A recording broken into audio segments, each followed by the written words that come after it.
Look, I am a young guy. I'm a young guy. I'm 24 years old. I want to get married, right? I do. I know it's like a lot of people aren't really getting married nowadays, nigga. I want to get married. I want to have a wife. I want to have kids.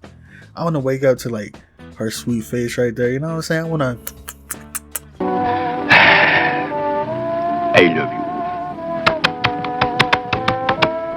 Now you set my soul on fire.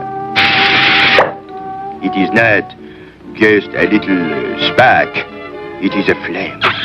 A big roaring flame. Kiss up on her forehead and everything like that. I want to wake up at 3 o'clock in the morning to her sucking my dick.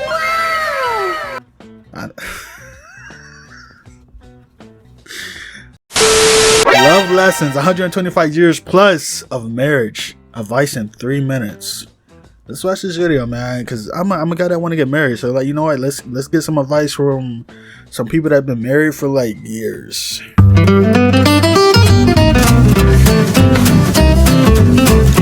Wow.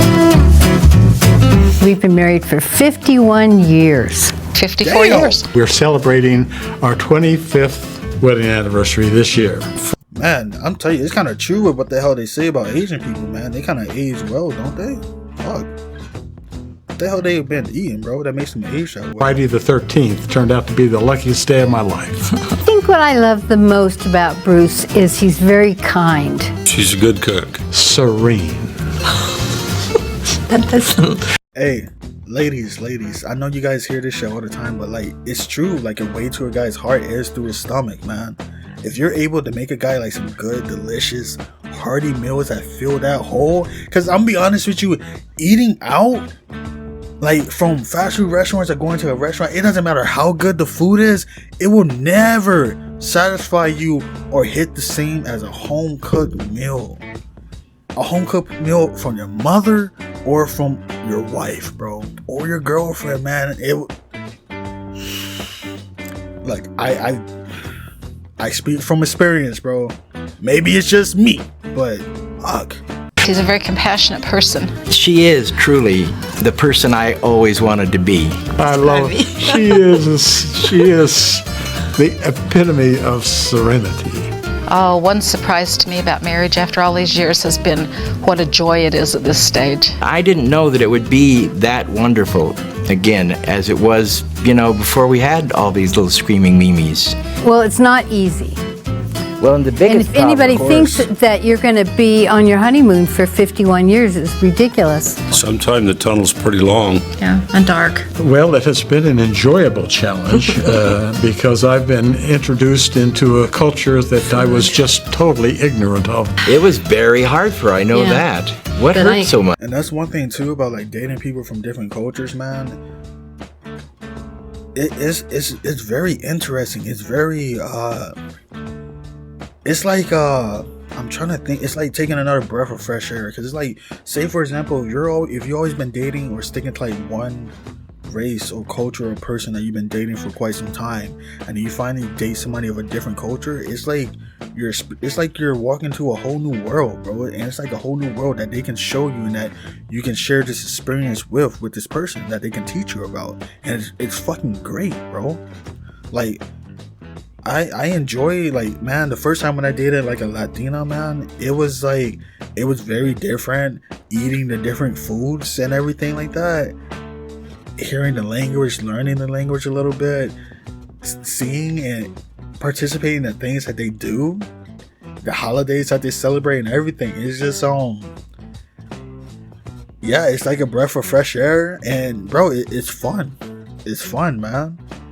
It's like, it's really different, and I really enjoy it, Much. You. I think I had to have been like in my 30s or early 40s. I just thought, this is it? This isn't fun. It didn't matter to me that Jim wasn't a member of the church because I loved him very much, and I thought if I only lived with him for this time. That's a really touchy subject too. Like, bro, being in a relationship with somebody, like if you're Christian and then you're being in a relationship with somebody who's an atheist, you guys can bump heads a lot. I've been in a relationship with a girl that I was Christian and she didn't believe in anything, and there are a lot of misunderstandings that do happen where it's like you do things a certain type of way, or you don't do certain things because of your religion, and it is up to you to inform the other person of it, and it's up for them to like listen and learn about it. It's like, I'm not saying that you have to be in the religion, but at least learn about your partner, about what the hell they partake in or what's their religion are, so you can know, for example, the do's and the don't. You know what I'm saying? But that's very difficult. Kudos to y'all though, because to be in a relationship with somebody that isn't religious but you are, that's tough, man. That's tough. Time only, then that was what I would be happy with. But a couple of years later, when our children started to come along, I realized that was not true, that I wanted to be with my children and him forever. Really, the only reason it worked in those early years is we both loved the Lord, and we taught our children to love the Lord. The secret to anything, I think, holding to the rod. If you hold to the rod and don't give up when things are hard, there's always a way through. That's very important too, man. That is also very important. Look, a lot of people, and this is the problem with social media.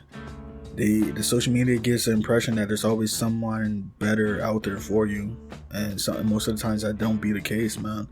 Because then again, it's like, okay, you leave your current partner, once things get like a little bumpy, and you find somebody else, and then you keep doing that, you keep doing that, you keep doing that.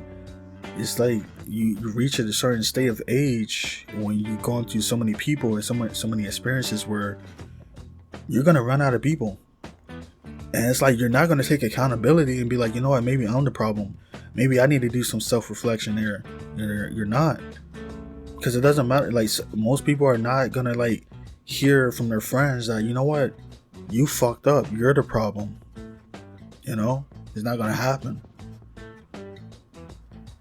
But look, relationships are not perfect. It always gets bumpy. It always gets very difficult and hard. Obstacles coming away. I'm the type of guy where it's like, I am very patient. I like to talk about problems like with my girl. You know what I mean? The main reason for that is because I like to talk about a problem and I like to squash her right in there. I don't want to hear the shit being brought up like fucking a month later or years later. I'm like, I thought we squashed that. I don't want to fucking hear about it. That's fucking annoying. That's nagging. I don't want to hear that shit.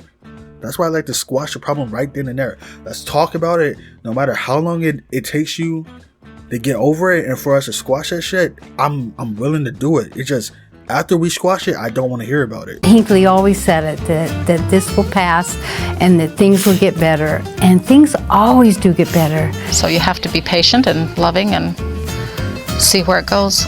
Yeah. You're going to have ups and downs, but it's worth it. You cannot change someone to fit the mold you want them to be. I just respect his space and he respects my space. Love him where he is. I like that.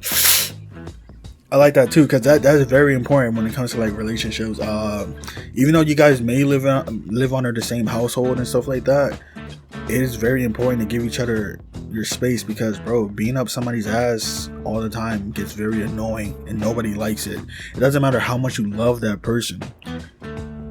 If that person, like, say if that person eventually gets tired, you get tired if the action is reciprocated. It's very annoying. So it's important for you guys not to spend every minute, every hour together, because it actually is very healthy in a relationship. It benefits the both of you, man. Like, when it comes to the point where you guys are, I'm not trying to say like, oh, you guys go days without seeing each other or months or anything. No, I'm not saying that, but the heart goes fonder when that person is absent in your life, man. It could be like say for example, you guys are in the same house, right? This happened to me when I was in a relationship. It was probably like 2 or 3 hours. I was probably out doing my own thing. I eventually come home. I was watching YouTube videos. She was doing her own thing. And then it hit me. I was like, bro, I stopped what I was doing, went to the living room where she was, gave her a kiss and gave her a hug and sat there with her. I'm like, I miss you. That's what I mean, man. Sure to buy 2 tubes of toothpaste. Well, I will say you are the love of my life. And I'm so grateful that we have stuck it out this long, and I see us together another gazillion or Google. Do you say Google now? She's my babe. And I love you, and I love the fact that I'm going to have you by my side forever. I love him so much. Love being with him.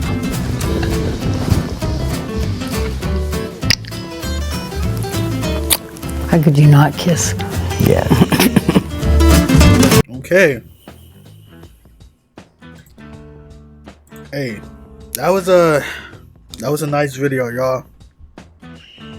Oh man, that was nice. That's a nice video. That's a beautiful, beautiful, beautiful, beautiful video.